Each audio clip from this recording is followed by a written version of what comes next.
When Jesus closes that statement, beware of men, or when he transitions that statement, beware of men, he's not telling you not to trust people. I think he's telling you that the navigable waters, the obstacles are going to come from relationships. They're going to come from people. It's not always going to be the demon behind the rock. Sometimes it's going to be the person in the desk next to you. All right? Amen. Beware of men means watch those around you. It's not beware and be scared to death of men, but be on the lookout. Be on the watch while you're on this earth. I think beware of men can hold a good connotation as well. Beware, the ones you're supposed to be lights in front of are men. That's not a gender-specific statement. It's mankind. Yep. Beware, the ones you're supposed to be making the difference on, it's mankind.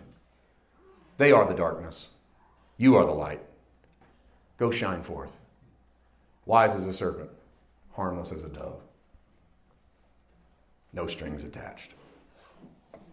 No strings attached. I want to read for you something, and I'm going to close. I was going to open with this, but then I'll close with it. And I just like it. It just blessed my heart. And I thought it might bless your heart as well. This is a letter I received about 2 weeks ago. And I won't say the person's name, and I won't say what city they live in. It was in the U.S. And I'll change just enough words to try to protect the innocent. This guy said, we moved into our city 2.5 years ago. Let me go back just a bit, okay? Man says, I was working in the yard this week, and I think the Lord gave me an immediate answer to my constant question, why is it taking me so long to completely surrender into grace? I listen to your sermons all the time. Some of your sermons I listen to 15 times. I agree in my spirit with what's being taught. You happen to put my feelings into words, so all that is to say this. A revelation as to why grace needs to be a constant drink for me at my age was revealed to me this past week. We moved to our city 2.5 years ago, and we planted 2 trees in our backyard. One of the trees was leaning, so I tied a heavy string to it to keep it vertical. And the string was a little bit too low for my height, and I had to bend over a little bit so it wouldn't clip the top of my head as I walked by. Well, 2 months ago, the tree died, and I had to remove it. Now, mind you, the tree and the string were both removed.